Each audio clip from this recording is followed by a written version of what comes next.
This video is brought to you by Squarespace, the #1 website platform for entrepreneurs. Okay, so I made a mistake. No one could have seen it coming, by the way.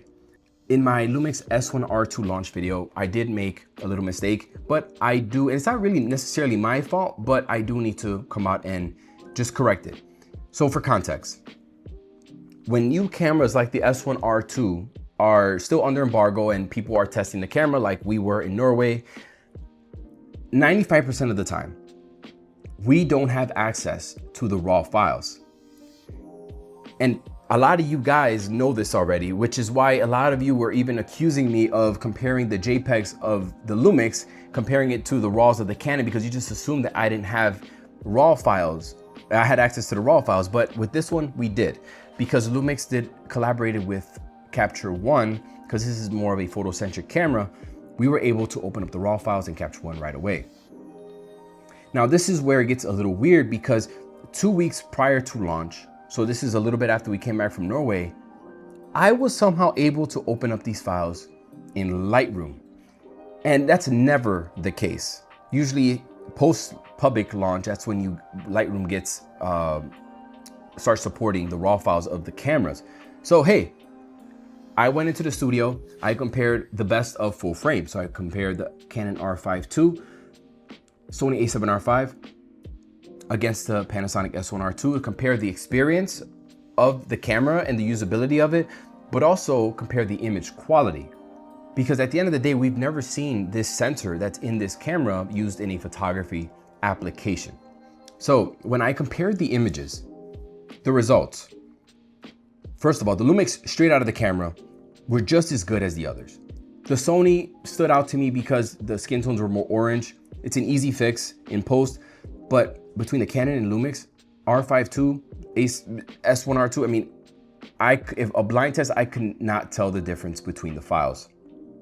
But what happened is when I started to push the files, and I shot specifically to be able to have harsh shadows in my frame, I pushed the shadows and I started to see more noise creeping in on the Lumix file. But then when I really boosted it, I started to see artifacts in the shadows.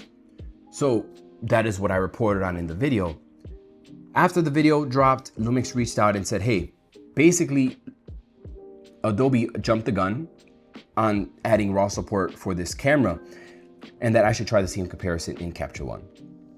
Okay, so I uploaded the files to Capture One, I compared the same photos, and after tugging and pulling at the files the same way I did in Lightroom, I didn't see any of those artifacts in the Lumix files.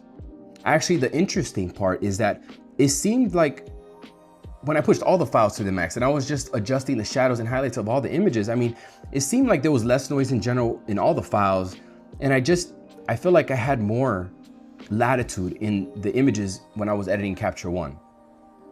I feel like the old guy because I do use Capture One to tether sometimes, but I refuse to learn a whole new software. And this kind of opened my eyes to the capabilities of Capture One and how the files and how they render the files. It's definitely better than Lightroom from what I see, but that's a whole nother topic. That's a whole nother thing. So in Capture One, the files all look amazing. The S1R2's files look pretty identical to the Canon even in terms of skin tone, in terms of file flexibility. In a blind test, again, I would not be able to tell the difference between the files. And I think that for photographers, what you're getting in this camera, and I was using, and people gave me some shit for using the 85 1.8 Lumix lens, and I was on the Canon, I was using the 85 1.2, big price difference. But it just goes to show how good these lenses are, especially stopped down a little bit. I could not see any difference between the Canon file and this camera and the output of this camera. So I think that for photographers, I mean, you're getting top-notch quality when you are using a camera like this. And if you are interested in what the experience is like using the S1R2 compared to Sony and Canon, check out my initial launch video, where I go over all the little details of the experience of using this camera. It's been a lot of fun. I've actually been using strictly this camera for all my photo and video production since the launch. And I also want to go over some of your questions. I want to answer some of the questions because I got some questions here that I want to talk about with you guys. But first, I do want to send a shout out to the sponsor of this video, and that is Squarespace. With Squarespace, you can secure your own custom domain and then create a professional looking website quickly and easily. The best part is that you need zero skills when it comes to coding and graphic design. And I'm telling you, it's extremely easy. Now, one of the coolest and newest features is design intelligence, which helps you design your site that's unique to you using AI technology. And I'm currently right now using that to design the landing page for my off-camera flash course that I'm putting out pretty soon. And it is so freaking cool.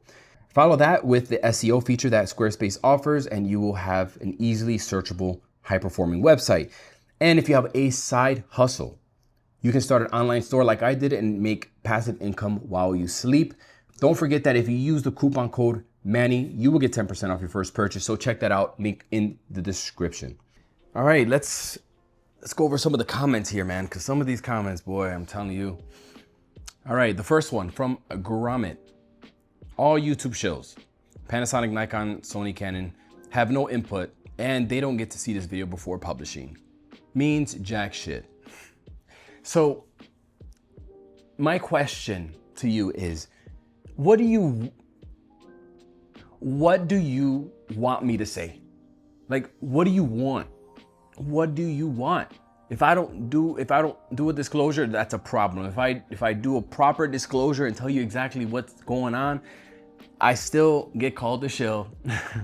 You just can't do the right thing. So that's why I've been doing YouTube for a long time. I live by my own little stand. I have my own code of ethics that I stick to, and that I'm not going to base my integrity and by the trolls on the internet. At the end of the day, I know exactly what it is. It's a mixture of a couple of things, but a lot of it is just envy and jealousy at the end of the day. And so, you know what? It is what it is. But can someone answer for this person? What's wrong with a proper disclosure? Or is it just someone that's just really cynical about everything? I don't know. Let me know. This one kind of ruffled my feathers a little bit. I just think it's so silly. No low pass filter in this camera, not a serious contender. Actually, there was 2 of those. Aviator also said, disappointing camera. It's not photography oriented. Sensor has AA filter with a thumbs down. This is one of those things that I'm just like, an AA filter in 2024, there is so much more to a camera than an AA filter that makes it photography centric. I don't even want to expand on this because it's just so silly. Like, you got to go out there and touch some grass. Get your hands on other cameras. Stop comparing the spec sheets online and choose the camera system that you also like, that you enjoy using.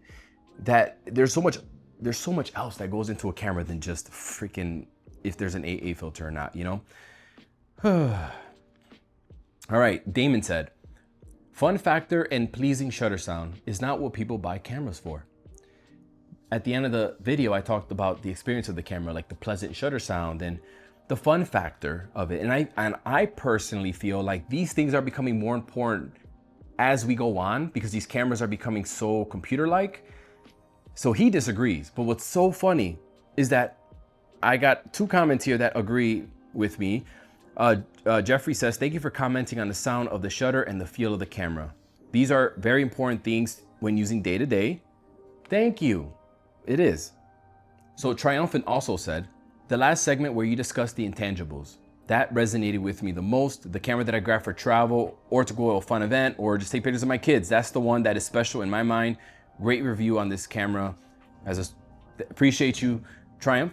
And that's, for me, these little things do matter. It might not matter to you, but it matters to some people.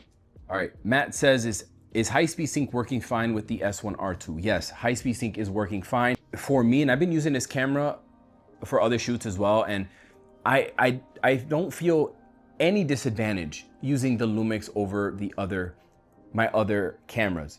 EVF is nice and sharp. The rear screen, nice. I love the forward rear screen, but you know, I do wish that it doesn't give you like the most accurate representation of what's going on. But anyway, check my initial video out for some of those details. Martin asked, did you test high res mode? Yes, high res mode actually works on this camera, even handheld, it works pretty well. So Woj asked, does it mean Panasonic has access to sub-prime sensors only? So I wouldn't consider the 8K Ronin sensor sub-prime. Yes, it doesn't perform really well in the rolling it doesn't perform well in the rolling shutter test for video, but I think this is also a way of them keeping the price down on these cameras. Because if they put, let's say, a Nikon sensor in there, it'd have to cost more money. And so I think that's what they're trying to do. I think it's a mixture of trying to keep the price down. And it is not, for photography, I don't see it as a sub-prime sensor. I think the sensor performs really well as a photography camera. And I think that's their targeted user with this camera. They just couldn't do the stacked high res. I mean, that just would increase the price by a lot. Barman Duke said, does any OEM make a bad flagship camera nowadays? I used the S1R and that baby was pretty awesome. The S1R2 is awesome as well. I think at this point, I don't think saying good or bad doesn't really justify or doesn't really like tell you the whole story. I mean, I just think picking the camera that suits you, oh my God, it sounds like such cliche advice, but for example, if I'm only shooting portraits and I need a camera for video content and for product shots and all the things, so the S1R2 could totally do the photography part for me, the portrait photography part. I feel like I would have no disadvantage using that as a dedicated photography camera. For YouTube stuff, for product B-roll and all that stuff, I think that it actually offers a ton of video features that Canon and Sony don't offer. So it offers me an advantage there. So I think be great for that. But if I'm going to Wrigley Field to shoot some pro baseball, I'm not taking the Lumix. 40 frames per second, it can shoot, right? But the tracking is not that great. The continuous tracking is not that accurate, and it's got a really shallow buffer. And the 40 frames per second is meant to be used like if you just want to capture something really quickly, you want to make sure you nail the shot, that's great. But it's not meant to be used professionally. So yeah, it just depends on what your use case is. I mean, but it's really hard to pick a bad camera nowadays. Al Bordsmont said, I think I would have been more fair. Okay, it would have been more fair if he used S Pro lenses and one of Sigma's f1.4, f1.2 for the comparison. Anyway, great video. Camera looks great. You know, I got a couple of these people saying where Gabrielle also says, you shot on the Lumix 85 1.8. That's why you have more noise versus Sony 1.4 and Canon f1.2. So I think I think people are assuming that I'm trying to make Lumix look bad or something by using the 85 1.8, but that's the only lens I had for Lumix. And if it makes you guys feel a little bit better, okay, I'm not attacking you. It was a software glitch, software mistake, but at the same time, even when I did look at them at Capture One, the images looked damn near identical. So no, the lens is not the reason why. And they're arguing in the comments saying, oh, it's because there's such a big price gap and the f1.2 is so much better optically than the 1.8. That's just so, that's silly. That's so silly. Like these lenses, these $500 85 1.8s, like from the Sony, from Lumix, you stop them down and you won't be able to tell the difference compared to the much more expensive ones. I mean, that just goes to show, again, the quality of the 85 1.8 matched up with the 85 1.2 stop down in a studio environment. No, it's not the lens, buddy. It's not the lens. So yeah, I hope you enjoyed this video. Again, if you're interested, if you interested in the photography aspect of this camera, check out my initial video. Again, a lot of details with the experience of using this camera with flash and all that. And expect more content because again, I've been using the S1R2 for everything lately. So, oh, and before I go, I have to talk to you guys about something or ask you guys something real quick. So me and Terry Warfield, we're always arguing about coffee. He's Mr. Coffee Connoisseur.